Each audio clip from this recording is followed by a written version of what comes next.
హల్లెలూయా, హల్లెలూయా. దేవునికి స్తోత్రం.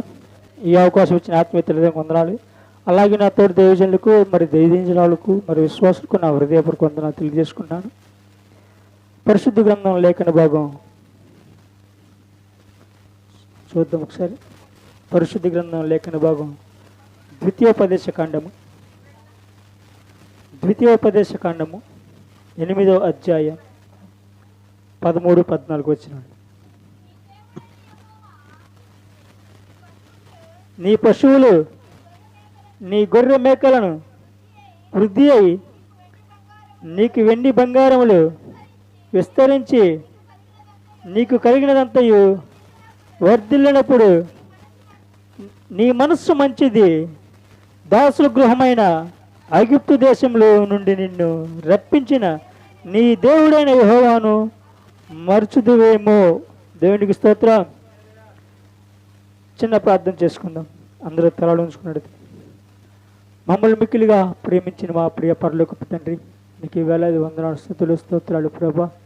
ఇదిగో నా తండ్రి, గడిచిన ఆదివారం నుంచి ప్రభా ఈ ఆదివారం వరకు మమ్మల్ని సజీవ లెక్కలు ఉంచిన విధానాన్ని బట్టి ప్రభా నీకు వేలాది వందనాలు, స్తుతులు, స్తోత్రాలు చెల్లించుకుంటున్నాము నా తండ్రి. ఇక నా తండ్రి ఇప్పటివరకునైనా మాటలో మహిమ పొందుకున్నారు ప్రభా, సాక్ష్యాల్లో మీరున్నారు ప్రభా, తోడుగా ఉన్నారు నాయన. నీకు నా తండ్రి అల్పుణ్ణి అభాగ్యుణ్ణి ఎందుకు పనికిరాని వాడిని ప్రభా, నీ బలపడిన చెంత చేరి నిలబడి ఉన్నాను నా తండ్రి. ఆనాడు యెహెజ్కేలుతో నరపుత్రుడా చక్కగా నిలబడు, నేను నీతో మాట్లాడుతానని సెలవు ఇచ్చి ఉన్నావు ప్రభు. అలాగే నేను నిలబడి ఉన్నాను నా తండ్రి. మీరు నాతో మాట్లాడండి, మీ ఆత్మను నాతో ఉంచండి. వ్యర్థమైన మాటలు, కల్పితమైన మాటలు మన నా నోటికి రానియకుండా ప్రభా, నీ స్వచ్ఛమైన మాటలు, జీవం కలిగిన మాటలు నా నోట ప్రసరింప దాయిచ్చేయమని అడుగుతున్నాను నా తండ్రి. నా తండ్రి శబ్దం ద్వారా వింటున్న ప్రతి ఒక్క బిడ్డను హృదయాన్ని తెరవజేసి వారి హృదయంలో వాక్యాన్ని భద్రపరుచుకుని సహాయం దయచేయమని యేసుక్రీస్తు నామములో అడిగి ప్రార్థిస్తున్నాము తండ్రి, ఆమేన్. దేవునికి స్తోత్రం. ప్రభువునందు ప్రియమైన దేవుని బిడ్డలారా, మన ప్రభువును రక్షకుడైన యేసుక్రీస్తు నామములో మీ అందరికీ నా హృదయపూర్వక వందనాలు తెలియజేసుకుంటున్నాను. పరిశుద్ధ గ్రంథం లేఖన భాగం ద్వితీయోపదేశ కాండము 8వ అధ్యాయం 13వ వచనం. నీ పశువులు నీ గొర్రెలు నీ మేకలను వృద్ధి అయి నీ వెండి బంగారములు విస్తరించి నీకు కలిగినదంతయు వర్ధిల్లినప్పుడు. దేవునికి స్తోత్రం. ఫస్ట్ మనం ఏం చేస్తామండి? మనం ఏం చేస్తాం? ఇల్లు కట్టుకుంటాం. ఇల్లు కట్టుకున్న తర్వాత మనం ఏం చేస్తాం? ఇంకా ఏమండి, ఇల్లు కట్టుకుంటాం, ఇంట్లో అన్నీ సమకూర్చుకుంటాం, అంతవరకు ఓకే. తర్వాత ధనము కావాలి, ధనం సంపాదించుకోవాలి మనం, అవునా? ఆ తర్వాత ఇక అంటున్నాడు ప్రసిద్ధ గ్రంథం లేఖన భాగంలో అంటున్నాడుగా చూడండి, నీ పశువులు నీ గొర్రె మేకలను వృద్ధి అయి నీకు వెండి బంగారములు విస్తరించి నీకు కలిగినదంతయు వర్ధిల్లినప్పుడు.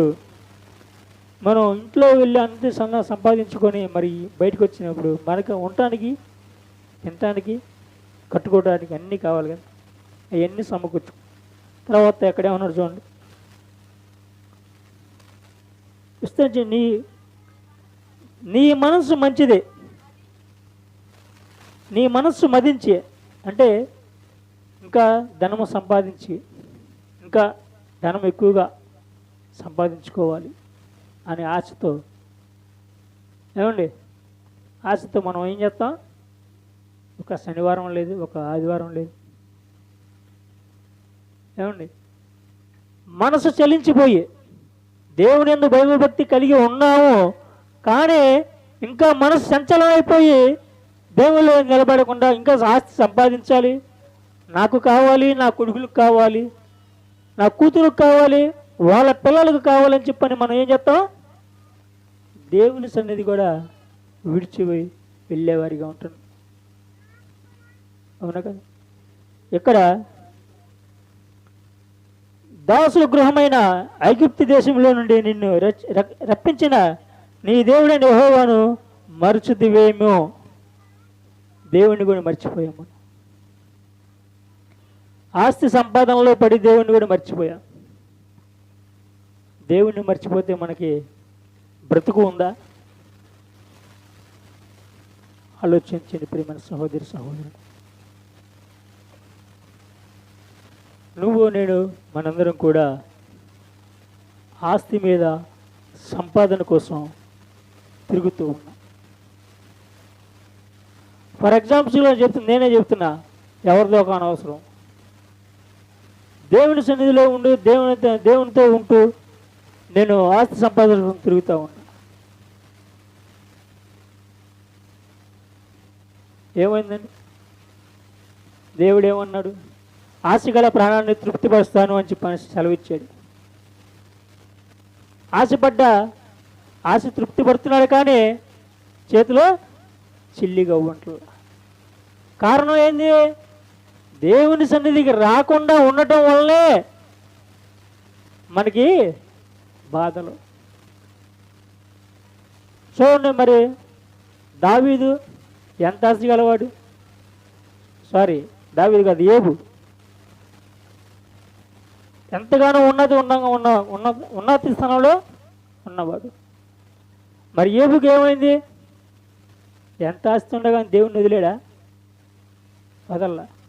ప్రాణం పోయేంత వరకు కూడా ఏబు దేవుని వదల్లా. మరి మనము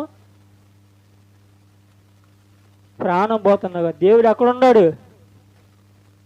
దేవుడుంటే నాకు ఈ మేలు చేసేవాడు కదా, దేవుడు లేడు నాకు ఈ మేలు చేయలేదు అని మనం అంటూ ఉంటాం. అవునా కదా? దేవుని యందు భయము భక్తి కలిగి నమ్మకంగా జీవించాలి మనం.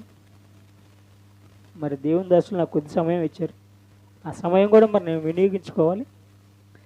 అయితే దాసుల గృహమైన ఐగుప్తు దేశంలో నుండి నిన్ను రప్పించిన నీ దేవుడే యెహోవాను మరచుదువేమో. దేవుణ్ణి కూడా మర్చిపోతున్నాం మనం.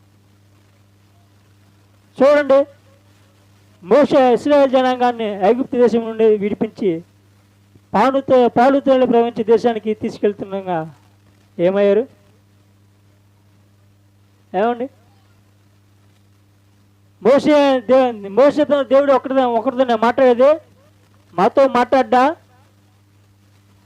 మేము దేవుడి భక్తులం కాదా అని ఏమన్నా అన్నవారు ఏమయ్యారు? కాలగర్భంలో కలిసిపోయారు.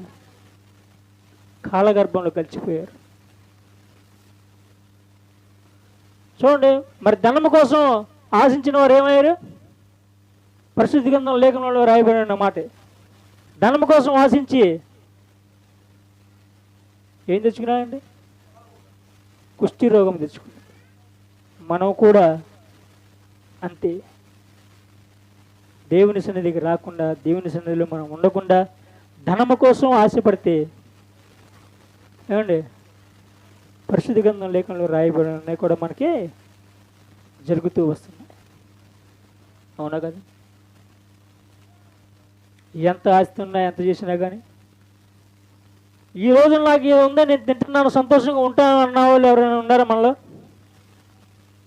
దేవుడు నాకు ఇంతవరకు ఇది ఇచ్చాడు, నేను ఇంతటితో తృప్తి పడుతున్నాను అని సంతోషంగా ఉన్నవాళ్ళు ఎవరైనా ఉండారా? ఈ ప్రపంచంలో ఎవరు కూడా లేరు.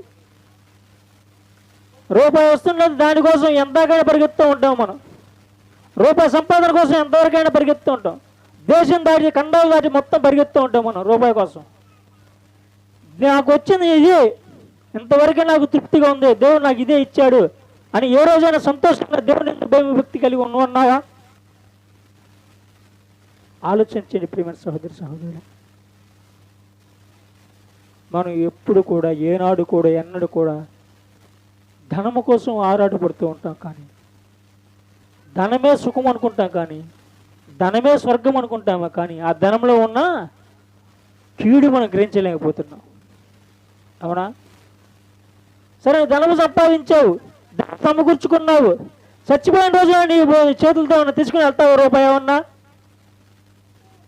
కట్టుకున్నావు, వస్తావు, నీతో ఏమన్నా వస్తుందా నీ మీద?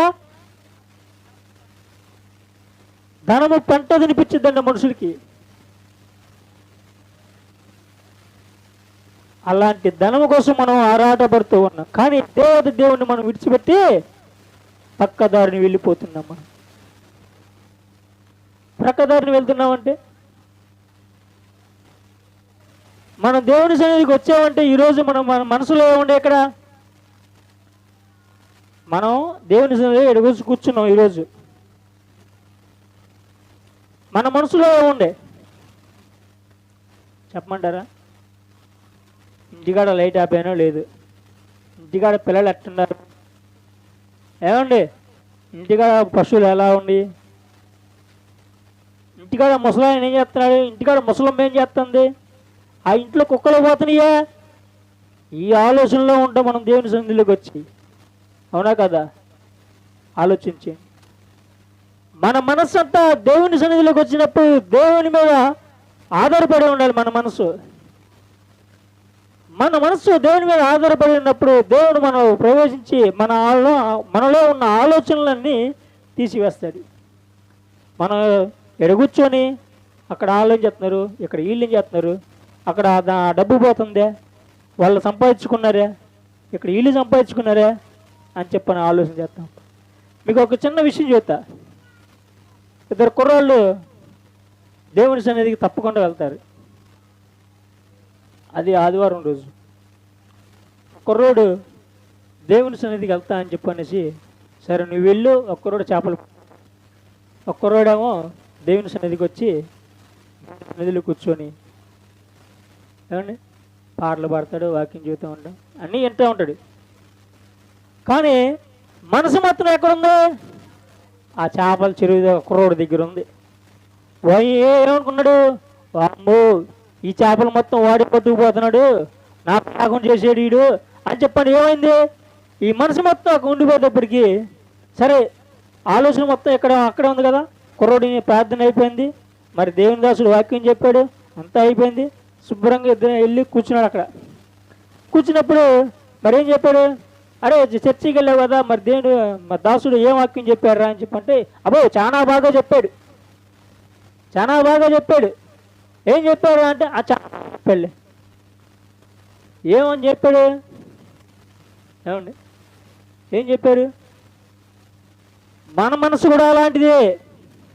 మనం ఏడుంటామే కానీ మన మనసు మాత్రం ఎక్కడో ఉంటుంది. ఎక్కడికి వచ్చి కూర్చున్నా కూడా మనం ఎలాంటి వాళ్ళం, మన మనసు చంచలమైపోయే మనసు. కానీ అక్కడ చేపలు పట్టుకున్న కుర్రాడు ఏం చేశాడు, చేపలు పట్టకుండా దేవుని వాక్యాన్ని ఆ కుర్రాడు. మరి మనం దేవుని సన్నిధిలో కూర్చొని దేవుని వాక్యాన్ని వినకుండా బయట మాటలు వినేవాడుగా మనము ఉంటున్నాం. ప్రియమైన సహోదరుడా, మరి నువ్వు నేను మనందరం కూడా మరి దేవుని అందు భయభక్తి కలిగి ధనము సంపాదన కోసం కాదు, కానీ మన దేవుని పరలోకంలో చేరడం కోసం ధనం సంపాదించుకోవడానికి చూడాలి. పరలోకంలో ధనం సంపాదించుకుంటే ఏమైతే, ఏమండి పరలోకంలో ధనం సంపాదించుకుంటే ఏమైతే, నువ్వు చనిపోయినా కానీ మహిమ శరీరమైన దేవుని పరలోక రాజ్యంలో తేజోవస్త్రంగా కనపడతా ఉంటాం. అవునా? పరలోక ధనము కోసం మనం ఆశపడాలి, ఆరాటం. ఈ లోక ధనం అంటావా, ఈ లోక ధనము కోసం నువ్వు ఎంత ఆరాటపడినా కానీ అది నీ చేతిలో ఉండదు, తినటానికి కూడా తినలేవు, ఎంత సంపాదించు. ఫర్ ఎగ్జాంపుల్ మాట చూస్తుంది, మన దగ్గర ఉన్నారు, ఊళ్ళోనే ఉన్నారు చాలా మంది కష్టపడేది, అమ్మోరే ఉన్నారు, వాళ్ళు ధనం సంపాదిస్తున్నారు, కడుపులోనే తినగలుగుతున్నారు.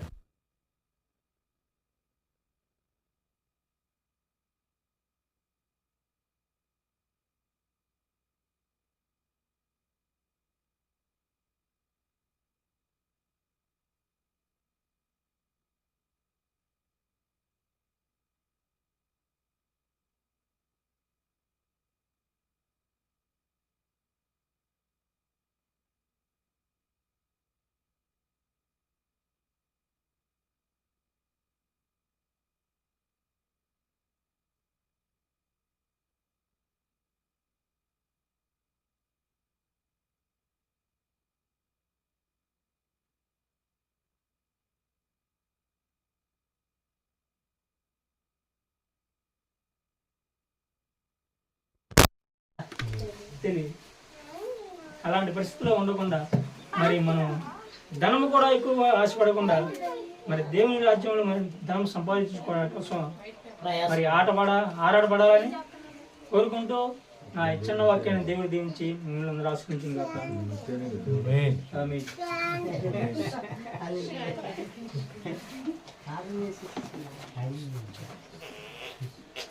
దేవునికి స్తోత్రం.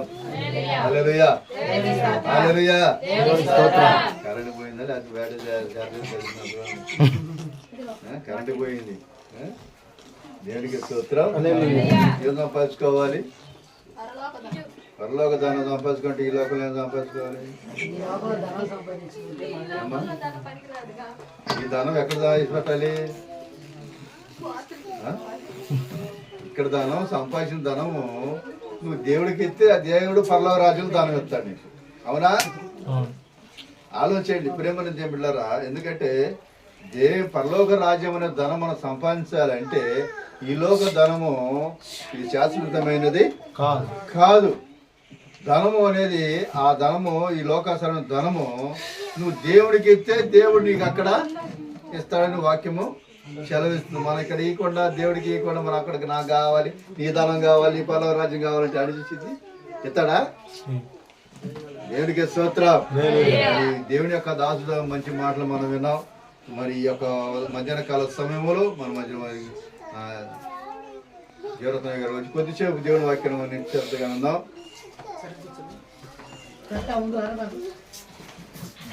దేవునికి స్తోత్రం. గట్టిగా చెప్తాం ఒకసారి హల్లెలూయా.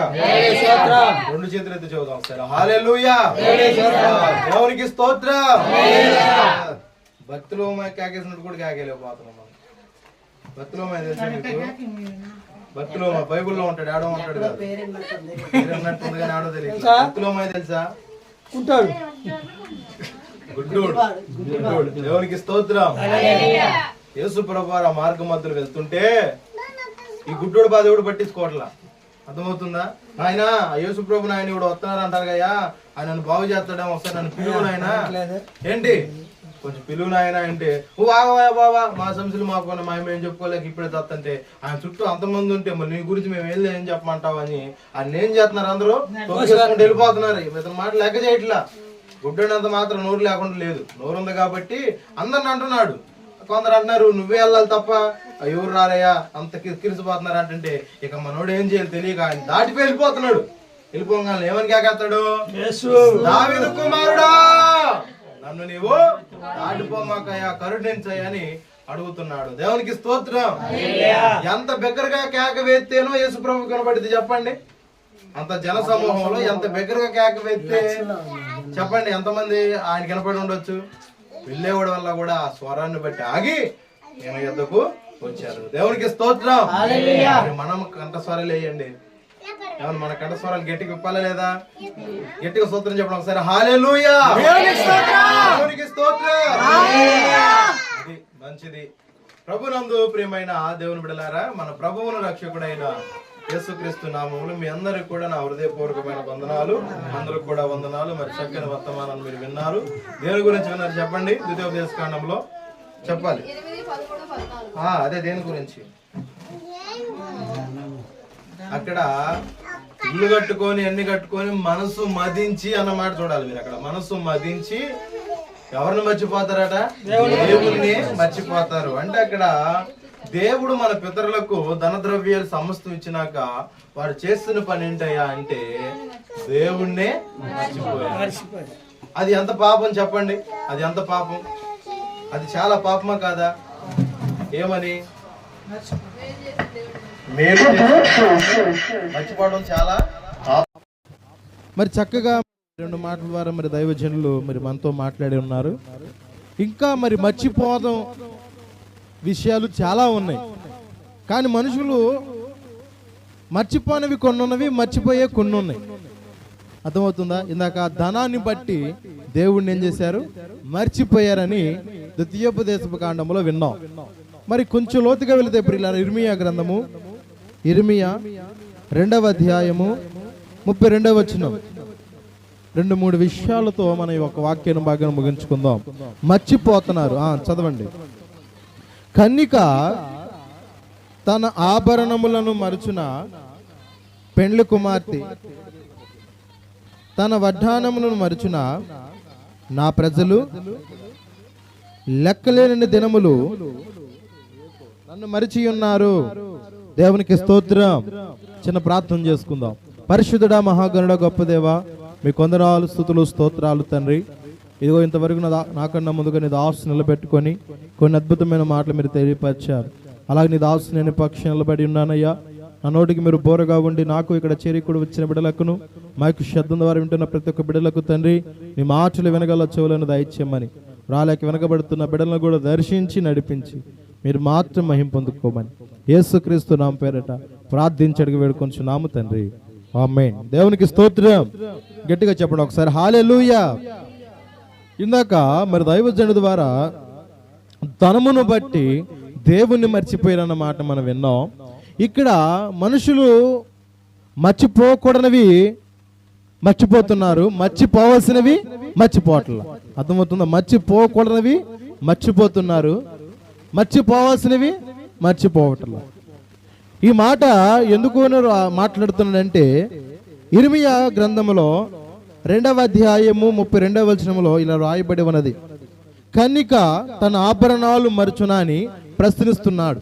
ఇక్కడ ప్రశ్న గుర్తు కనపడుతుంది. అక్కడ కన్నిక తన ఆభరణాలు మర్చిన క్వశ్చన్ అడుగుతున్నాను నేను మిమ్మల్ని.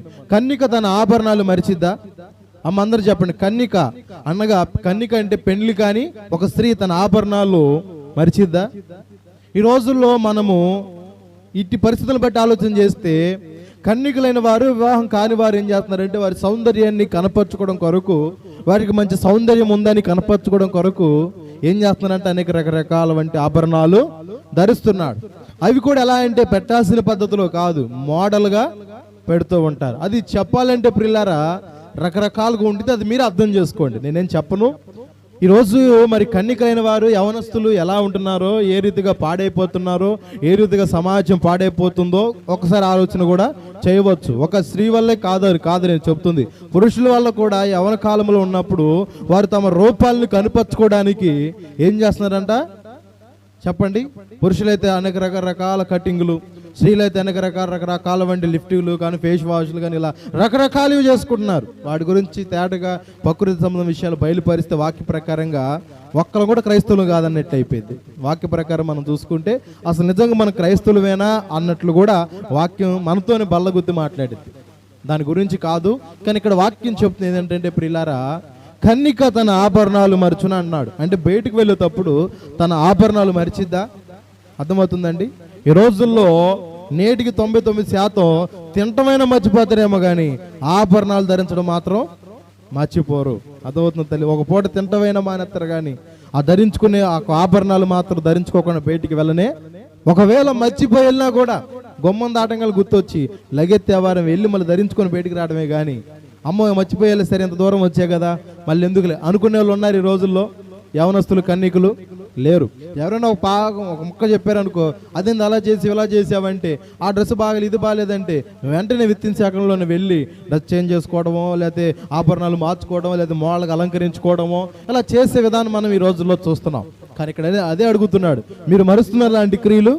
మరవట్లేదే. ఎవరిని మరుస్తున్నారా? అలాంటి క్రియలు మరవట్లేదు. ఒక యవన స్త్రీకి కన్యకు కావాల్సిన ఆభరణాలు కావాల్సినవన్నీ కూడా పెట్టుకుంటున్నారు, ఏది ఒక్క వస్తువు కూడా మర్చిపోవడం. ఇప్పుడు ఎందుకు ఫర్ ఎగ్జాంపుల్ ఈ చెవుకి చెవులీళ్ళు పెట్టుకొని ఇంకో చెవుకి మర్చిపోకుండా ఉంటావా చెప్పు నువ్వు? దీన్ని పెట్టుకున్నప్పుడు ఎందుకని ఆడ మర్చిపోయే విధానం కాదు, ఇది ఉన్నప్పుడు అది కూడా ఉంటేనే నా మొహం ఏం కనపడిద్ది, అందంగా కనపడిద్ది, పుష్పకలంగా నేను కనపడతాను, మంచిగా ఉంటాను అన్న ఉద్దేశంతో మర్చిపో. అర్థమవుతుందా? అదే తల ప్రకారం చూస్తే ఒక పక్క నుంచి పెట్టి ఇంకో పక్క నుంచి మర్చిపోతావా? ఎందుకని? అటు ఉండాలి ఇటు ఉండాలి. ఎందుకంటే అది జుట్టాగడానికి కోసం కొందరు వాడతారు, మరికొందరు అయితే ఆకర్షణీయంగా అనేక రకరకాలు వాడేవాళ్ళు కూడా ఉన్నారు. నేను విమర్శించాలని కాదు, ఎవరు తప్పట్టాలని కాదు. వీటిని మర్చిపోయినప్పుడు మరి దేవుణ్ణి ఎందుకు మర్చిపోతున్నావు అని ప్రశ్నిస్తున్నాడు ఇర్మియా. దేవునికి స్తోత్రం. సాధారణమైన క్లిప్పులను, సాధారణమైన జడ అల్లికలను మర్చిపోయినప్పుడు, ఆభరణాలు మర్చిపోయినప్పుడు దేవాది దేవుడిని ఎందుకు మర్చిపోతున్నావు అని ప్రభువు ఇర్మియా ద్వారా తన సంతాపాన్ని తెలియపరుస్తున్నాడు. అవునా కదా ప్రియులారా? నేటి యవనస్తులు ఆభరణాలు మర్చిపోలేరని విన్నాం. రెండవది ఏంటి? పెండ్లి కుమారి తన వడ్డానాన్ని మరచునని మళ్ళీ రెండో ప్రశ్న. ఒకటేంటి అది చెప్పండి.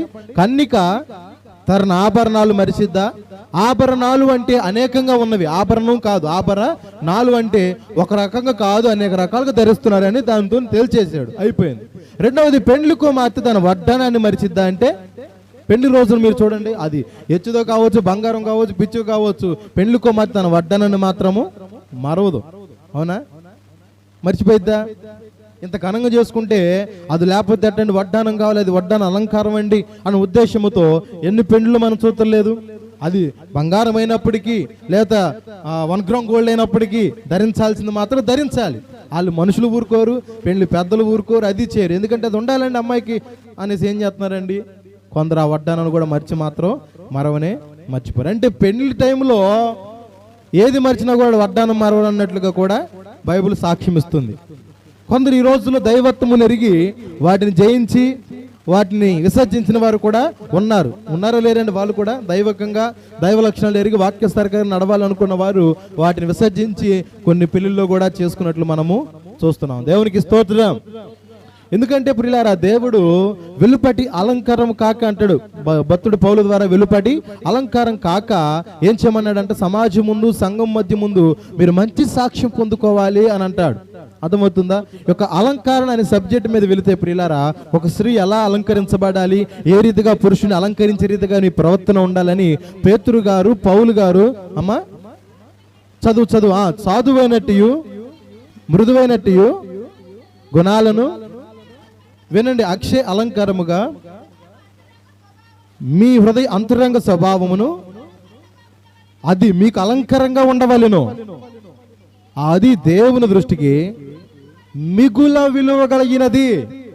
విన్నారన్నమాట? సాధువైనట్టు మృదువైనట్టు చెప్పండి. తర్వాత అంతరంగమందు గుణము కలిగిన వారిమై అక్షయ అలంకారము, క్షయమైన అలంకారం ఈరోజు ధరిస్తున్నారు. కానీ వాక్యం చూస్తుంది అక్షయ అలంకారంగా మీరు ధరించాలి. అప్పుడు మీ హృదయ అంతరంగ స్వభావము మీకు అలంకారముగా ఉండవని. ఇది దేవుని దృష్టికి మిగుల విలువ కలిగేది. దేవుని దృష్టికి విలువ కలిగేది ఏదంట? అంతరంగ స్వభావం మనము అలంకరించబడాలి. ఈ రోజు ఏం చేస్తున్నాం? మనము బాహర్యంగా కనుపరుస్తున్నాం కానీ అంతరంగంలో మాత్రం అలంకరణ లేదు. వాస్తవమా కాదండి? అందుకని పరిచర్లతో సద్దుకెళ్తూ అంటారు, మీ పలుము ఎలా ఉండదంటే దోపుతోనూ వ్యర్థమైన వాడితో ఏముందంట చిత్రీకరించబడింది అంటాడు. అంటే వారి హృదయాలు ఎలా ఉంటాయి అంటే దోపుడు సొంగు లాగే విధానంతో ఉండిద్ది. అంటే వారి హృదయం అంధకారంతో ఉంది కానీ దేవునికి ఇష్టకరమైన మిగులు విలువ కలిగిన అలంకారం వారిలో లేదు. ఈ రోజుల్లో మనలో కూడా లోపలైతే అలంకారం లేదు, ఆత్మీయ అలంకరణ. శరీర సంబంధమైతే బయట అలంకరణ అనేకంగా ఉన్నాయి. అదే అంటున్నాడు, కన్నిక తన ఆభరణాలు మరిచిద్దంటే మరవదు కదా. పెళ్లి కుమార్తె తన వడ్డానాన్ని మరిచిద్దంటే మరిచిద్దమ్మా? మర్చిపోవద్దు కదా.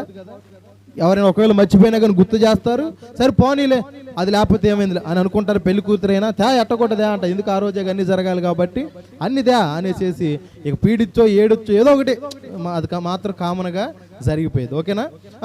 తర్వాత ఏమంటున్నాడంటే 2 విషయాలు జరిగినాక మరి ప్రభు మాట్లాడుతున్న మాట ఏంటంటే, నా ప్రజలు లెక్కలేరన్ని దినములు నన్ను మరిచి ఉన్నారు. విన్నారా?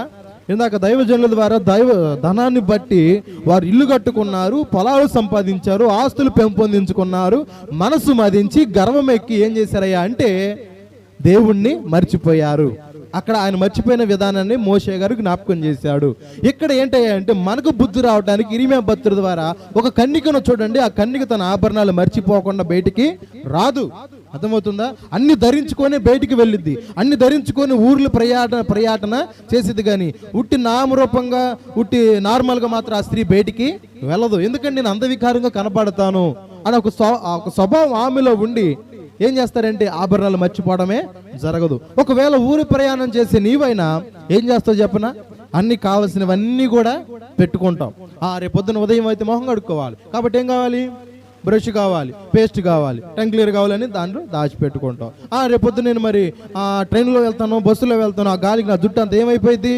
చల్ల చెదిరైపోయింది. ఇప్పుడు దానికి నేను ఏం కావాలి? నాకు దువ్విని కావాలి. దువ్విని కూడా ఏం చేస్తావు? దాచిపెట్టుకుంటాం. ఇదంతా కాదు, ఇప్పుడు మొహం అంతా గ్లోనెస్ అంతా పాడైపోయింది ఈ యొక్క వాతావరణం బట్టి. దానికి ఇప్పుడు ఏం కావాలి? ఫేస్ ప్యాకులు కావాలి, పాన్స్ పౌడర్లు కావాలి, చెప్పండి, ఇది అన్నీ కావాలి. నేను ఎందుకు ఈ మాట అంటే చేయొద్దని చేయాలి, అది ఎవరి అభిప్రాయాలు వాళ్ళ ఇష్టం. కానీ వాక్య ప్రకారం నేను చెప్పేది ఏంటంటే వెలుపటి అలంకారం కాక ఆత్మరంగం ముందు ఏం కావాలన్నాడు? స్వభావం కలిగి ఉంటే అది దేవుని దృష్టికి విలువైందని చెబుతున్నాడు. అర్థమవుతుందా? కాబట్టి ఇవన్నీ నువ్వు మర్చిపోకుండా నీ ప్రయాణంలో కావాల్సిన దువ్విళ్ళు కావచ్చు, ఏమండి పేస్టులు కావచ్చు, మన వస్త్రాలు కావచ్చు, కావాల్సినవన్నీ కూడా జాగ్రత్తగా తీసుకువెళ్తున్నప్పుడు, అన్ని మర్చిపోకుండా నువ్వు తీసుకువెళ్తున్నప్పుడు మరి నువ్వు సృజించిన సృష్టికర్తను ఎందుకు మర్చిపోతున్నావని ప్రభువు అడుగుతున్నాడు. దీన్ని చెప్పండి. అంటే వస్తువుల మీద ఉన్నంత జాగ్రత్త సృజించిన సృష్టికర్తని దేవత మీద, దేవుని మీద లేదు. అవునా? వస్తువుల మీద, అలంకారం మీద ఉన్నంత ధ్యాస దేవుని మీద లేదు. అంటే మనం దేవుణ్ణి మర్చిపోతున్నాం. అది కూడా ఒక్క దినం అన్నాడా? 1 సంవత్సరం అన్నాడా? 2 సంవత్సరాలు అన్నాడా? ఏమన్నాడు? లెక్కలేదు. అంటే లెక్కలేదు, కౌంట్ లేదు. అర్థం దానికి కౌంట్ లేదు, లెక్కలేదు. లెక్కలేని దినాలు నన్ను మరిచారని ఆయన బాధతో ప్రవక్తకు చెబుతున్నాడు. ప్రజలకు వెళ్ళి అతను చెబుతున్నాడు. దేవుడు ఎవరికి చెప్పాడు? ఇరిమియాకి చెప్పాడు, దాసుడికి. ఇరిమియా ఎవరికి చెప్పాడు? ప్రజలకు చెప్పారు. ఓ ఇశ్రాయేలు జనాంగం వారులారా, మీరు మీ యొక్క సొంత పనుల నిమిత్తం ఏది మర్చిపోవట్లేదు, కానీ మరి ఎందుకు దేవుణ్ణి మర్చిపోతున్నారు అని వారికి జ్ఞాపకం చేస్తున్నాడు. ఈరోజు మనము కూడా అండి, ఏమండి, అంతస్తులు పెరిగినప్పుడు, అంత ఆస్తిపాస్తులు లేనప్పుడు, అనారోగ్యంతో ఉన్నప్పుడు దేవుణ్ణి మర్చిపోం. నిజమే కాదా మాట? బలహీనంగా ఉన్నప్పుడు దేవుణ్ణి మర్చిపోం. అందరూ మనం త్రోసి వేసినప్పుడు, నెట్టి వేసినప్పుడు దేవుణ్ణి మర్చిపోం. ఎందుకంటే అప్పుడు ఆయన గుర్తుకొస్తాడు. ఎందుకని అన్ని దిక్కులు తిరిగానయ్యా, చివరికి నువ్వే నా దిక్కు అని చెప్పి ఆయన దగ్గరకు వచ్చేస్తాం కదా. అప్పుడు ఇక ఆయన మహారాజు కాబట్టి పిచ్చోడు వాస్తవం చెప్పలేండి మన దేవుడు. అర్థమవుతుందండి? అందరూ నమ్మేస్తాడు గుడ్డిగా. అర్థమవుతుందా? పిచ్చి మహారాజు మన దేవుడు నిజం చెప్పాలంటే. ఇంత చేసినా, ఇంత పనికిమాల పనులు చేసినా కూడా నన్ను ఎందుకు ఇసుకెత్తనావని ఎప్పుడైనా తోసేసాడండి ఎవరినైనా? త్రోసివేల కోపించుచునే వాత్సల్యము చూపి హక్కును చేర్చుకొని చారా తీసాడండి. దేవునికి స్తోత్రం. కానీ అలాంటి దేవుని నువ్వు మర్చిపోతున్నావు. అనారోగ్యములో మర్చిపోను నీవు ఆరోగ్యం పొందినాక దేవుణ్ణి మర్చిపోవటం అది తప్ప కదా? అది న్యాయమా, అన్యాయమా? అన్యాయమే కదా. ఆర్థిక సమస్యలు నలిగిపోతున్న నీవు అప్పుడు మర్చిపోయిన దేవుణ్ణి నీవు ఇప్పుడు మర్చిపోయి ఆయన సన్నిధికి రాకుండా ఉంటున్నావు అంటే అది తప్ప కదా? వాక్యాన్ని బట్టి మీకు మీరే పరిశీలన చేసుకోండి. అంటే అనారోగ్యం ఉన్నప్పుడు ప్రభువుని స్తుతించడం కాదు, ఆరోగ్యం ఉన్నప్పుడు ప్రభువు స్తుతించడం కాదు, ఆస్తి పాస్తులు, మనుషులు అయిన వారు, స్నేహితులు, బంధువులు విడిచిపెట్టినప్పుడు దేవుణ్ణి మర్చిపోవడం కాదు గొప్ప. అన్ని ఉన్నప్పుడు కూడా ప్రభుని మనం ఏం చేయాలి? స్తుతించాలి, గణపరచాలి, మర్చిపోకూడదు, కృతజ్ఞత కనపరచాలి. అందుకని ప్రతిదాని యందు కృతజ్ఞతాస్తుతులు చెల్లించుడి అని దశలోనికి పత్రికలో అపోస్తలుడు పౌలు గారు చెప్తారు. ఈనాడు అలాంటి వారు లేరండి. ఈ రోజుల్లో సమాజంలో అలాంటి వారు కరువైపోయారండి. మేలు జరగనప్పుడు ఏమో దేవుని గోజాడుతారు. మేలు పొంది ఒక క్షేమ స్థితిలో ఉన్నామా? ప్రాణం పెట్టిన దేవాది దేవుణ్ణే మర్చిపోయే వాళ్ళు చాలా మంది ఉన్నారండి. దయచేసి అలా ఉండకూడదు. ఇక్కడ అదే దేవుడు బాధపడుతున్నాడు. ఏమండి, కన్య తన ఆభరణాలు మరవలేదే, పెండ్లి కుమార్తె తన వడ్డాలను మరవలేదే, మరి నువ్వెందుకు నన్ను మరిచావు? అసలు నేను నిన్ను కానీ పట్టించుకోకపోతే నువ్వు ఎక్కడ ఉండేదానివి చెప్పు? ఐగుప్తులోనే మన పితరులు బాధపడ్డారు, ఏడ్చారు, మూలుగులతో కన్నీరు గార్చారు. అక్కడే నువ్వు ఉండి ఈ రోజు కూడా ఏడవలసిన వాడు అవుతావు, ఏడవలసిన దాని అవుతావు నువ్వు. కానీ దేవుడు మన పితరులు విమోచించాడే. ఆ మాత్రం బిడ్డలే నీ కృతజ్ఞత లేదా? ఆ మాత్రాన దేవుని యందు నీకు ఆ కృతజ్ఞత ఆలోచన రావట్లేదా? సూటిగా అడుగుతున్నాడు దేవుడు. నువ్వు ఏ స్థలాల్లో ఉండి వాక్యం వింటున్నప్పటికి కూడా జాగ్రత్తగా అర్థం చేసుకొని మసులుకొని ఇలాంటి బుద్ధి నాలో ఉందయ్యా అని సరి చేసుకున్న వాడివైతే, సరి చేసుకున్న దానివైతే దేవుడు మరొకసారి నీ కృప చూపుతాడు. అర్థమవుతుందో తల్లి? ఇది ఎవరిని బాధపరచాలని కాదు, అక్కడ ప్రభు బాధతో మాట్లాడుతున్నా మాట. ఇర్మియా, చూడయ్యా నా ప్రజలు నాకేం చేశారు, ఏమని తిరుగుబాటు చేశారు. ఆకాశమా ఆలకించము, భూమి చెవియొగ్గము, నేను పిల్లలను పెంచి గొప్పవానిగా చేశాను, కానీ వారు నా మీద తిరుగుబాటు చేశాను. పెంచిన దేవాది దేవుణ్ణి మర్చిపోయారు. కాబట్టి ఆయన ఏం చేస్తున్నాడు? ఆకాశముతో చెప్పుకుంటున్నాడు, భూమితో చెప్పుకుంటున్నాడు తన బాధ, ప్రకృతితో చెప్పుకుంటున్నాడు తన బాధ. మరి ఏ నీతో ఎందుకు చెప్పకూడదు? అసలు నీ తన పోలిక చెప్పు నిన్ను ఎందుకు సృజించాడు ఆయన? ఆదాము టైంలో మనం చూస్తే సాయంకాలం పూట, ఉదయం పూట ప్రభువు చల్లపూట వాళ్ళతో మాట్లాడుతూ ఆ రోజులే వేరండి, ఆ తీపి దినాలే వేరు. ఇప్పుడు ఇవన్నీ కూడా ఎలా అయిపోయినాయి? చేదు దినాలు అయిపోయినాయి. మారావలే బ్రతుకులు మారిపోయినాయి. నీతో మాట్లాడాల్సిన ఆయన ప్రకృతి ఎందుకు మాట్లాడాడు? అసలు ఆయన విశ్వాసం సూచించింది దేనికంటే నీకు అప్పచెప్పడానికి. ఆదాము దగ్గర మీరు ఈ మాట వింటారు, మీరు ఫలించి అభివృద్ధి చెందండి, భూమిని మీరు సమస్తం లోపరచుకోండి అంటాడు. ఆ మాట అంటే ఎంత కట్టి నువ్వు ఒక ఇల్లును గట్టిగా నీ బిడ్డలకు అప్పచెప్పినట్లు ఆయనైతే విశ్వాన్ని సూచించి ఇది చెట్లు కానీ, చేమలు కానీ, ప్రకృతి కానీ, జలచరరాశులు కానీ ఇవన్నీ కూడా మీవే అనుభవించండి అని దేవుడు ప్రేమించి మనకిస్తే మనం ఏం చేసాం? తిరుగుబాటు చేసాం. ఏం చేసామమ్మ తల్లి? తిరుగుబాటు చేసాం. దేవుని సన్నిధి నిర్లక్ష్యం, దైవజనుల మాటని తిరస్కరించడం, ఇవన్నీ తిరుగుబాటు కాదా? అందుకే అంటున్నాడు, ఏమనంటున్నాడు? ఆకాశమా ఆలకించు, భూమి చెవియొగ్గు. నేను పిల్లల్ని పెంచాను. పిల్లల్ని ఏం చేశాడంట? పెంచాడు. కానీ గొప్పవానిగా చేశా, ఒక స్థితిలో నేను నిలబెట్టా. ఒకప్పుడు చీ అన్నారు తన బంధువులు, ఒకప్పుడు వీడిని ఊసి ఉమ్ములేసి పిడుగుతులు తిన్నారు, విలువ లేదు. నేను విలువిచ్చా, అయినా నా మీద నాకు ఏం లేదు, కృతజ్ఞత లేదే. అమ్మ కృతజ్ఞత ఉందా? ఏ స్థితిలో ఉండేదానివి నువ్వు ఒకసారి నీ వెనకటి స్థితిని జ్ఞాపకం చేసుకో. ఎలాంటి మరణ అపాయ స్థితిలో ఉన్నదానివి నువ్వు ఒకసారి జ్ఞాపకం చేసుకో. ఏ స్థితిలో నువ్వు ఉన్నావో నీ స్థితిని ఒక్కసారి వెనక్కి వెళ్ళి జ్ఞాపకం చేసుకుంటే, గొప్ప అపాయాల్లోనూ గొప్ప శాపకరమైన జీవితాల్లో ఉన్న మనలను దేవుడు విడిపించి విముక్తి చేసి విమోచన క్రయంగా మన కొరకు తన రక్తధారను పోల్చినా కూడా ఇంత జ్ఞానం కూడా లేకుండా ప్రవర్తిస్తున్నామంటే మరి ఆయన బాధపడతలేదా? అర్థం చేసుకుంటే ఆయన బాధపడతలేదా? కాబట్టి మీరు అలా అని బాధపరిచే వారికి ఉండొద్దమ్మా. అదే ప్రభువు మనతో మాట్లాడుతున్నాడు. అందుకనే హోషేయ ప్రవక్త అంటాడు కదా, 8వ అధ్యాయం 14వ వచనం కూడా చూడండి. ఇక్కడ శరీర సంబంధమైన వాటిని మీరు మర్చిపోలేదుగా నన్నే మర్చిపోయారని ప్రభు బాధపడిన విధానాన్ని జ్ఞాపకం చేశాడు. హోషేయ 8:14 చూడండి. హోషేయ 8:14 పాత నిబంధన గ్రంథంలో రాబడిన పుస్తకమే. 8:14 పేజీ నంబర్ 749. ఇంకా ఏం మరిచారు ఇక్కడ అంటే, హోషేయ 8వ అధ్యాయం 14వ వచనం, ఇశ్రాయేలీయులు వారు తమకే నగరులను కట్టించుకున్నారు, తమ సృష్టికర్తను మరిచి ఉన్నారు. యోధావారు ప్రాకారము గల పట్టణములను చాలా కట్టారు, అయితే నేను వారి పట్టణములను అగ్నిచే తగలబెట్టెదను, అది వాటి నగరులను కాల్చివేయును. విన్నారా తల్లి? ఈ మాట విన్నారు? ఒకసారి ఆలోచన చేశారా? ఏమంటున్నాడు ఇక్కడ? ఇశ్రాయేలు వారు తమకు నగరులను కట్టించుకున్నారట. ఇశ్రాయేలు వారందరూ ఏం చేశారంట? వారు నగరాలు కట్టించుకున్నారు, మంచి మంచి మేడలు హోదాలు కలిగి ఉన్నారు. కానీ చివరికి ఏం చేశారు? కట్టించుకో కాదంట్లా, కానీ దేవుణ్ణి మర్చిపోవటం చాలా ఘోరం. అవునా కదా ప్రియులరా? అందుకన్నారు వారు ఏం చేశారు? సృష్టికర్తను మరిచారు, విడిచిపెట్టారు. నిజమే. ఈ రోజుల్లో అండి ఆపదల్లో ఒకరి దగ్గర మనము ధనము చేయి చాచినప్పుడు వారు ఇచ్చినప్పుడు కృతజ్ఞత లేకుండా ఇతరుల పట్ల కూడా ఏం చెప్తారంటే వివక్ష చూపేస్తారండి. అర్థమవుతుందా? ఎప్పుడు చేసావు, ఇప్పుడు ఇచ్చావని అన్ని అనుభవించినాక ఇతరులను కూడా తీసి తొంగలో దొక్కే స్వభావాలు మనుషుని గుణాలు. నరుడు గుణం మంచిది కాదు వాస్తవం చెప్పాలంటే. ఎందుకంటే దేవుడే చెప్పాడు, నరుని ఊహ ఆలోచన అంతా కూడా కేవలము చెడ్డదని ఆది కాండము నోహ దినాల్లో ప్రభువే చెప్పాడు. అయినప్పుడు కూడా ఆయన కడమడి ఆదాముగా మళ్ళీ ఈ లోకానికి రావాల్సి వచ్చి, మొదటి ఆదాము మనిషి కుమారుడిగా వచ్చి నేనే మొదటి ఆదామును కడమటి ఆదాముని అంటాడు. ఆయనే అంటే ఆయన దాన్ని తగ్గించుకొని తిరిగి ఈ లోకానికి రావడం కూడా జరిగింది, కనుపరిచాడు. మొదటి ఆదాము ద్వారా పాపం వచ్చింది, కడమటి ఆదాము ద్వారా మనకు నిత్య జీవము కలిగింది. అంటే ఇక్కడ మనిషి కుమారుడు యేసుక్రీస్తు ఆదాము సూచించాడు, శరీరసారిగా ఆయన ఈ లోకాన్ని మనిషి అవతారం ఎత్తి వచ్చాడు. ఆయన కడమటి ఆదాము అని కూడా మనము బైబిల్ ప్రకారంగా తెలుసుకోవచ్చు. కనుక నా ప్రియమైన దేవుని బిడ్డలారా, ఇక్కడ దేన్ని మర్చిపోయారంటే సృష్టికర్తను మర్చిపోయారు. ఎవరిని మర్చిపోయారంట? సృష్టికర్తను మర్చిపోయారు.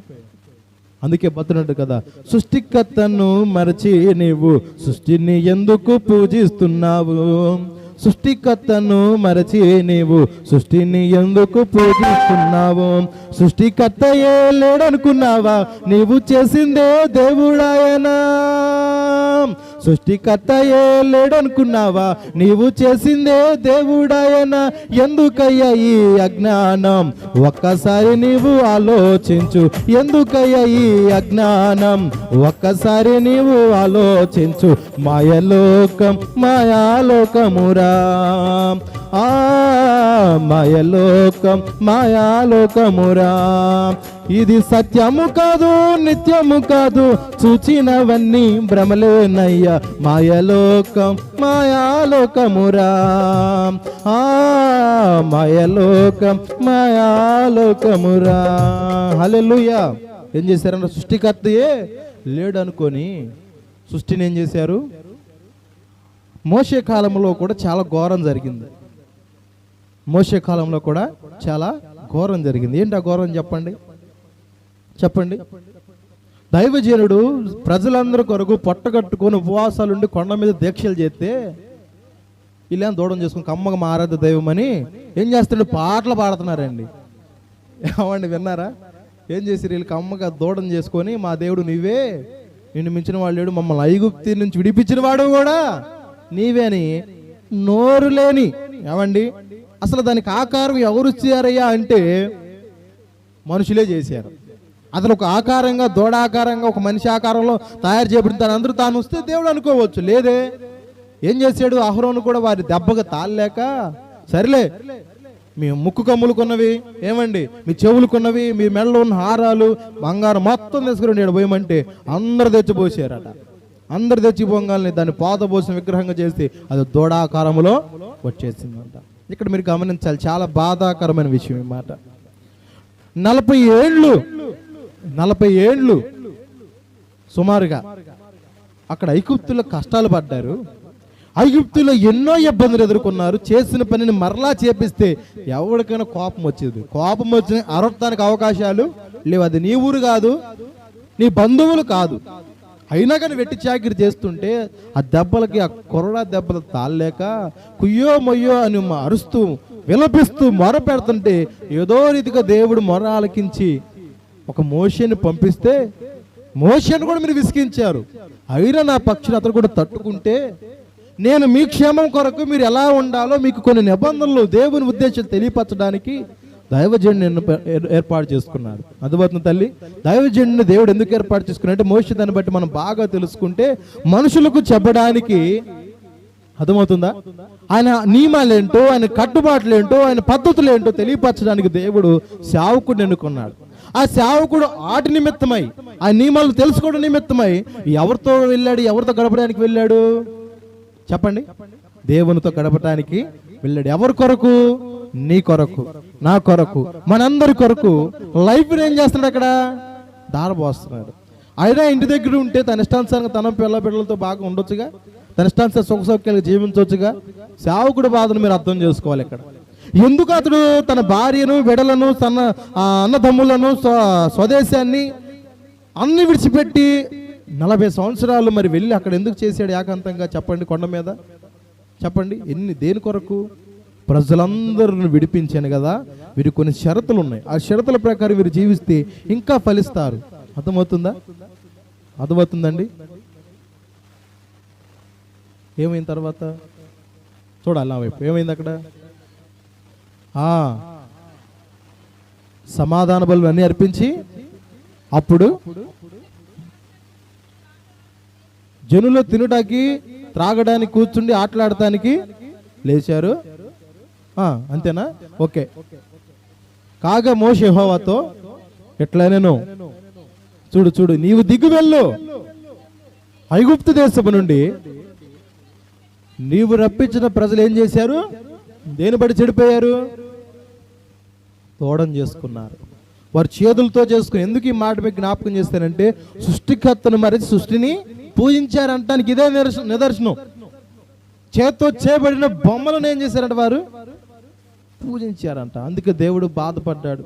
దేవుడు 10 ఆజ్ఞల కోసం మోసిన అక్కడ మనందరి కొరకు ఆడ ఉపవాసాలు దీక్షలు చేస్తుంటే ఇంత కూడా ఆలోచన అక్కడ మోసి ఏమాయనో మాకు తెలియదయ్యా. ఆయన ఎప్పుడు వస్తాడో మాకు తెలియదు. చచ్చిపోయి ఉంటాడేమో, పోయి ఇన్ని సంవత్సరాలు అవుతుంది, ఇన్ని దినాలు అవుతుంది. అబ్బో ఆయన సంగతి తలుచుకుంటే మాకు ఎందుకులే గానయ్యా, మమ్మల్ని ఆరాధించడానికి, మేము 10 ఆదివారం మనసు పూర్తిగా సేవించుకోవడానికి మాకు ఒక దూడం చేయో లేదు ఏదో ఒకటి చేసేయి అంటే వాళ్ళు దెబ్బగా తాళలేక అన్న కూడా ఏం చేయలేపాక అహరోను ఏం చేశాడంటే ఆ పని చేయాల్సి వచ్చింది. వాస్తవానికి చేయకూడదు, ఆగాలి. అంటే ఈరోజు నిరీక్షణతో ఓపికతో కనిపెట్టే జనాలు లేరు. దావీదు యెహోవా ప్రసన్నత కొరకు ఎదురు చూసి కనిపెట్టాడు, తర్వాత పొందుకున్నాడు. కనిపెట్టే విధానం ఉందా? ఆయన రానప్పుడు మాకేంటండి, మేమే చేసుకుంటాం, మా చేతులు బలమైన చేతులు, ఒక ఆకారం చేయగలుగుతాం, దైవంగా మేము పూజించగలుగుతామని వెర్రి జ్ఞానం ద్వారా ఏం చేశారు అంటే వారు దేవునికి దూరం అయ్యారు. అందుకే వారు అరణ్యములో రాలిపోయారని కూడా రాయపడి ఉండింది. ఎక్కడ కూడా మీరు విన్నారో లేదో, యెహోషువ ప్రభువు వారు ఏమన్నాడు అంటే సృష్టికర్తను మరిచారన్నమాట మీరు విన్నారు కదా. అక్కడ రాయబడిన మాట ఏంటి తర్వాత లాస్ట్లో, యోధా వారు ప్రాకారము గల పట్టణాలే కట్టారు, బలమైన పట్టణాలే కట్టారు, కానీ నేను వాటి పట్టణములన్నిటిని తగలబెట్టేస్తా, వాటిని ఏం చేస్తాను, నేను తగలబెట్టి అగ్ని చేత నేను కాల్చి వస్తా. ఈ మాట మీరు విన్నప్పుడు ఇందు దేవుడు ఎంత కోపస్తాడంటే, అవును ఆయన కోపం నిమిషం మాత్రమే ఉండునని కూడా బైబిల్ యెషయా గ్రంథంలో మనం చూస్తాం. తగలబెట్టేస్తాడు అంటే ఈ మాట ఇంకొక దీనికి ఆధారంగా బైబిల్ లోతుకి వెళితే, ఎవడైనాను చెప్పండి, ఎవడైనాను, నేను చెప్పింది కాదు, మీరు దాన్ని మిగతాది పూర్తించాలి. అబ్బా ఎవడు నేను చదువుతున్నారు, ఎవడైనాను రెఫరెన్స్గా చెప్పాలి, తెలియగలిగిన వారు చెప్పాలి. పౌలు అంటాడు, దేహమే దేవుని ఆలయం, ఎవడైనాను దాన్ని పాడు చేసిన నేను వానిని వచ్చిందా లేదా పాడు చేస్తా. ఇక్కడ ఏమన్నాడు, ఎవరైనా సృష్టికర్తను మరిస్తే వారి జీవితాలు కూడా అర్ధాంతరంగా ఏమైపోతాయి, కాలగర్భంలో కలిసిపోవాల్సిందే. అది శాపం కాదు, ఆ నోట వచ్చిన ఒక మాట కాదు, అది అంతే, ధర్మ విధి అంతే. అర్థమవుతుందా? అందుకని అరణ్యములో రాలిపోయారని కూడా ఉండిద్ది. కొంతమంది అయితే వారు చెప్పులు కూడా అరగలేదట, వారి బట్టలు కూడా మాసిపోలేదంట. వీళ్ళెవరు? దేవుణ్ణి మర్చిపోకుండా నడిచిన వారు. వాళ్ళ క్రియలు అలా ఉన్నాయి అంటే వారి చెప్పులు కూడా అరిగిపోలేదట, వారు ధరించిన వస్త్రాలు కూడా మాసిపోలేదు. అలాంటి స్థితిలో దేవుడు ఉంచాడంటే వారు ప్రభువునే సూచించారు, ప్రభునే కనపరిచారు. అందుకే వారు అరణ్యంలో రాలిపోయిన వారు ఉన్నప్పటికి కూడా వీళ్ళు మాత్రం రాలిపోకుండా ప్రయాణం కొనసాగించినట్లు మన లేఖనాల్లో చూస్తున్నాం. కాబట్టి రెండవది సృష్టికర్తను మరిచారు. అక్కడేమో ధనాన్ని మర్చిపోలేదని విన్నాం, ఇందాక ప్రారంభ వాక్యంలో ఆభరణాలు మర్చిపోలేదని విన్నాం, వడ్డాన్ని మర్చిపోలేదని విన్నాం. ఇక్కడేమో చెప్పండి ఏది మర్చిపోయారంట, సృష్టికర్తను మర్చిపోయారు, అక్కడ దేవుణ్ణి మర్చిపోయారని ఆ బాధను మనం విన్నాం.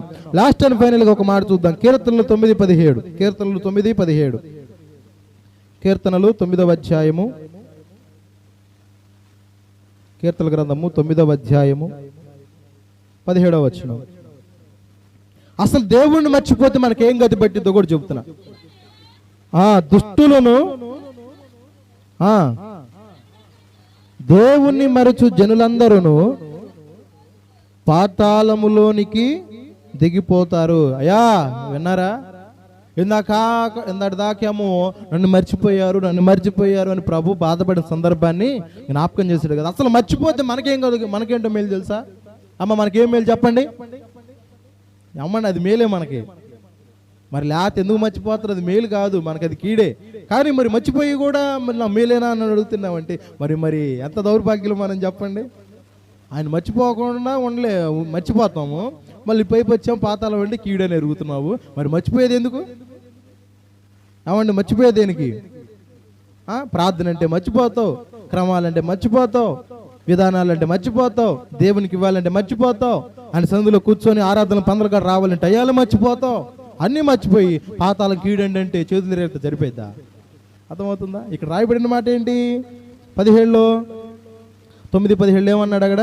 దుష్టులు దేవునిని మరుచు జనులందరూ పాతాళమునకు దిగిపోతారు. ఇక్కడ దుష్టులు ఉన్నారు, దేవుని మరిచే జనులు ఉన్నారు. అమ్మ అర్థమవుతుందా తల్లి? దేవుని మర్చిపోయే జనులు కానీ దుష్టులు కానీ ఏం చేస్తున్నారంటే పాతాళమునకు దిగిపోతారు. అంటే ఇప్పుడు దేవుని మర్చిపోతే వచ్చే లాభమా నష్టమా? నష్టమే. ఇప్పుడు మరి మర్చిపోదామా? లాభకరంగా ఉందామా?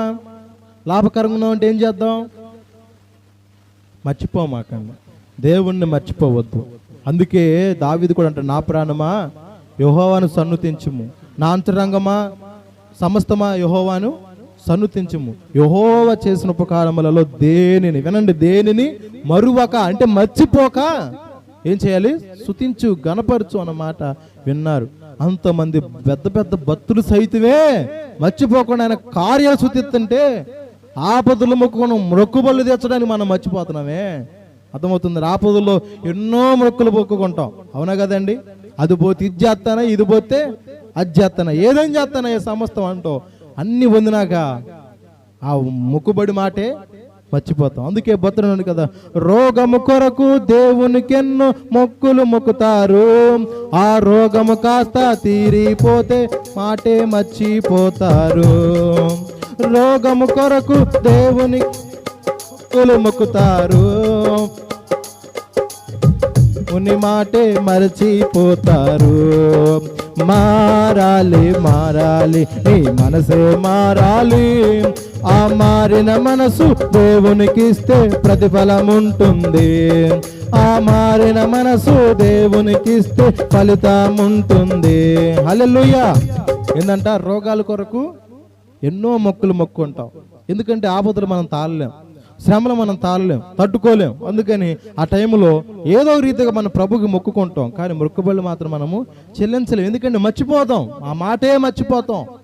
ప్రభు సన్నిధిలో ఒప్పుకున్న మాటని ఒప్పుకోలేనే మర్చిపోతున్నాం. దయచేసి అలా ఉండరాదు సుమి అని వాక్యం సెలవిస్తుంది. అందుకే దావీదు అంటాడు, యెహోవా చేసిన ఉపకారాల్లో దేనిని మరవద్దు. ఈరోజు నువ్వు క్షేమంగా ఉన్నావంటే ఆయన చేసిన ఉపకారం కాదా?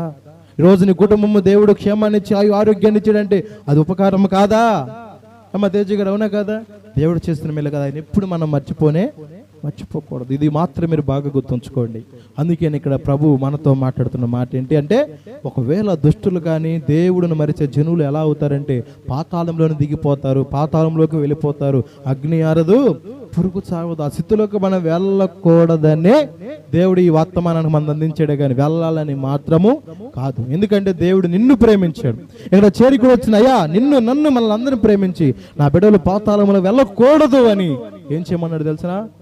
మర్చిపోకుండా ఆయన స్తుతించు.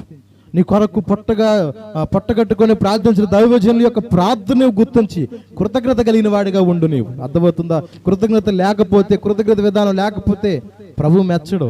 అవునండి, నన్ను మహింపరిచేవాడు నేను మహింపరుస్తాను అన్నాడు. వారిలో కృతజ్ఞత బుద్ధి పుట్టిస్తానని కూడా రెఫరెన్స్ బైబిల్లో చాలా ఉన్నవి. కనుక ఎప్పుడు మాత్రం మనము ఏం చేయకూడదు? మర్చిపోనే పోకూడదు. ఒక మాట, కడుపు నిన్నాక, అర్థమవుతుంది, కడుపు నిండినాక తిన్న ఆహారాన్ని మనము పెట్టిన వారి యొక్క చేతులు మాత్రం మనము మర్చిపోకూడదు. అవసరం తీరిన తర్వాత అవసరంకి అందించిన వాళ్ళు మాత్రం మనం ఎప్పుడు కూడా మర్చిపోకూడదు. ఇది కూడా మాత్రం గుర్తుంచుకోండి. ఎందుకంటే ఆ ఆకలి తీరిందని తీర్చిన వ్యక్తిని మర్చిపోయామంటే మళ్ళీ ఆకలి ఏం వేసింది? మళ్ళా ఆకలి వేసింది. అర్థమవుతుందా? అవసరం తీరిన తర్వాత మళ్ళా నీకు అవసరము వచ్చింది. ఆ వ్యక్తిని మర్చిపోయినా ప్రమాదమే, ఆ అన్నం పెట్టిన చేతులు మర్చిపోయినా కూడా ప్రమాదమే. అన్నం పెట్టుతుంది, అవసరాలు తీస్తుంది, మనుషుల ద్వారా కావచ్చు, లేదా నీ స్నేహితుల ద్వారా కావచ్చు. ముఖ్యంగా దేవాది దేవుని మాత్రం మనము మర్చిపోకూడదు. అర్థమవుతుందమ్మా? మర్చిపోకుండా ప్రభుకి మన కృతజ్ఞతలమై ఉండి ప్రభు సన్నిధిలో నిత్యము క్రమాల వారిగా, నియమాల వారిగా, ప్రార్థన ద్వారా మన ప్రభువుని కనపరిచే వారిగా ముందుదముగాక. దేవునికి స్తోత్రం. కాబట్టి ధనాన్ని బట్టి దేవుణ్ణి మర్చిపోయారు, ఆభరణాలు బట్టి, పెండ్లి వడ్డానాలు బట్టి దేవుణ్ణి మర్చిపోయిన వారిని చూసాం. ఏమంటే సృష్టిని బట్టి, సృష్టిలో కనబడే వాటిని బట్టి సృష్టికర్తనే మర్చిపోయారని మనం చూసాం. నువ్వు దేన్ని బట్టి మర్చిపోతున్నావు? తింటున్న ఆహారాన్ని బట్ట, కట్టుకున్న వస్త్రాలను బట్ట, కట్టిన ఇల్లును బట్ట, కలిగిన హోదాను బట్ట, కలిగిన ప్రఖ్యాతను బట్టి ప్రభువుని మర్చిపోతున్నావేమో. ఈ రోజు నీవు ఆలోచన చేసి, ఇవన్నీ స్థిరము కాదు, కట్టుకున్నవన్నీ స్థిరము కాదు, ధరించిన ఆభరణాలు స్థిరము కాదు. ఒకే దేవాతి దేవుడే స్థిరమైన వాడు, నిన్నను నేడును ఏకరీతిగుండేవాడు ఆయనే, మారిన వాడు మార్పు లేని వాడు ఆయన మర్చిపోయావా? పాతాళంలోనే నీవు దిగిపోతావు. ఆయన మర్చిపోయావా? కుటుంబం అంతా కూడా ఏమైపోద్ది? చేల్చబడిద్ది. దయచేసి అలా అవ్వకూడదని దేవుడు గ్రామాన్ని ప్రేమించి, సంఘాన్ని ప్రేమించి, ఇక్కడ చేరుకొచ్చిన మిమ్మలను, మనలను, మన అందరిని ప్రేమించి, ప్రభు ప్రేమించి మాట్లాడుతున్న మాట చూడండి. బుద్ధి తెచ్చుకోండి. కన్నిక దాని ఆభరణాలు మరవలేదు, నేను ఎందుకు మరుసిన ప్రశ్న వేసుకో. అర్థమవుతుందా? కన్నిక దాని ఆభరణాలు మర్చిపోలేదు, నేను ఎందుకు మర్చిపోయానని రోధించు, మోకరించి ప్రార్థించు, చేతనే తన సన్నిధికి వచ్చి కన్నీళ్ళు విడిచి ఇచ్చిక వెళ్ళి ప్రార్థన చేయి. అర్థమవుతుందా? రెండవది, ఆ పెండ్లి కుమార్తె తన వడ్డనలు మరవలేదు, నిజంగా నేను ఎందుకు మరిచాను? నాకు జీవం ఇచ్చి నా దేవాది దేవుడిని ఎందుకు మరిచాను? నా బిడ్డలు పెంచి పెద్ద చేసి మంచి ఉన్నతమైన స్థాయిలో నిలబెట్టిన దేవుడిని ఎందుకు మర్చిపోయాను? నాకు ఆరోగ్యం ఇచ్చిన దేవుడిని ఎందుకు మర్చిపోయాను? నాకు స్వస్థత ఇచ్చిన దేవుడిని ఎందుకు నేను మర్చిపోయానని నీకు నీవి ఒక్కసారి తలుచుకుంటే కుళ్ళి నీవే బాధపడి ప్రభు ఎదురు మోకరించి, నిజమే ప్రభు నేను మర్చిపోయానయ్యా, అయ్యా నేను ఈ రీతిగానే పాడు చేశానయ్యా, నా జీవితాన్ని నేనే పాడు చేసుకున్నాను, నీ పాప క్షమాపణ కలిగితే ఈ క్షణమే ప్రభు నీ జీవితాన్ని మారుస్తాడు, ప్రభుకు అప్పచెప్పుకునే జీవితాన్ని. అందుకని అంటాడు కదా, ఏమని అంటాడు రోమపత్రికలో, మనమందరం క్రీస్తు, మన శరీరమును క్రీస్తుకి ఏం చేయాలని, సజీవ యాగముగా అర్పించుకోవాలి, సమర్పించుకోవాలని కూడా లేఖనాల్లో రాయబడింది. ఇది దేవునికి ఇష్టమైన సేవ, ప్రతికూలమైనదని లేఖనాల్లో కూడా మనము దేవుని వర్తమానాన్ని మనం వింటున్నాం. కనుక నా ప్రియమైన దేవుని బిడ్డలారా, దేవుడు మనం ప్రేమించి చెబుతున్న మాట ఏంటంటే, మర్చిపోమాకండి. అయ్యా ఏం చేయొద్దయ్యా, మర్చిపోమాకండి. సంఘాన్ని మర్చిపోవద్దు. దైవజనుని కొరకు కన్నీరు కాడుస్తున్నారు ఈ పగలు, మౌనం కొండుకొని నీ కుటుంబం క్షేమం కొరకు వింటున్నారా? చూడాలందరూ నీ కొరకు, నీ క్షేమం కొరకు, నీ ప్రయాణ క్షేమం కొరకు దాసుడు కాస్తున్న కన్నీరు మాత్రం మర్చిపోవద్దు. కాబట్టి ఇది వాక్య ప్రకారంగా మాట్లాడిన మాటే. మోషేని మర్చిపోతే వారు నష్టపోయారు. మోషే చేసిన కార్యాలు, దేవుడు చేసిన కార్యాలు మర్చిపోవటం వలన అరణ్యముల వాళ్ళు రాలిపోవాల్సిన పరిస్థితి వచ్చింది. ఆ స్థితి నీకు రాకుండా ఉండును గాక. ఇక నుంచి మనం కూడా కృతజ్ఞత బుద్ధి కలిగిన వారై, బంధువుల్లోనైనా, స్నేహితుల్లోనైనా, ఇరుగు పొరుగు వారి విషయంలోనైనా, నీ ఊరిలో కావచ్చు, ఎవరైనా కృతజ్ఞతగా ఒక మేలు చేస్తే దాన్ని ప్రతిగా మనము ఏం చేయాలంట, కృతజ్ఞత చేసేవారిగా ఉందుదము గాక. ఆమేన్. దేవుడు ఒక్క విషయంలో రుణం ఉన్నామన్నాడండి. దేని విషయంలో రుణం ఉండొద్దు, ఎవరి వారికి ఇచ్చేయమన్నాడు. కానీ ఒక్క విషయంలో మాత్రమే రుణం ఉన్నామన్నాడు. ఏ విషయం అది? ఏ విషయం అది? రుణం మాత్రం ఒక్క విషయంలో ఉండాలంట. బైబిల్లోనే ఉంది. ప్రభు చిత్తము దాన్ని మరొకసారి జ్ఞాపకం చేస్తాను. ఒక్క విషయంలో మాత్రమే రుణం ఉన్నామన్నాడు. ఏంటంటే అది? చెప్పండి ఏంటంట? చెప్పండి.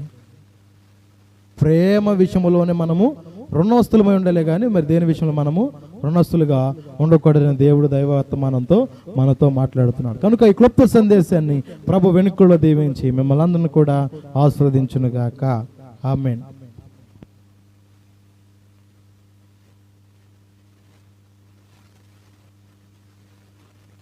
మంచి వర్తమానం మనం విన్నాం సమయంలో. మరి ఒకరు లేచి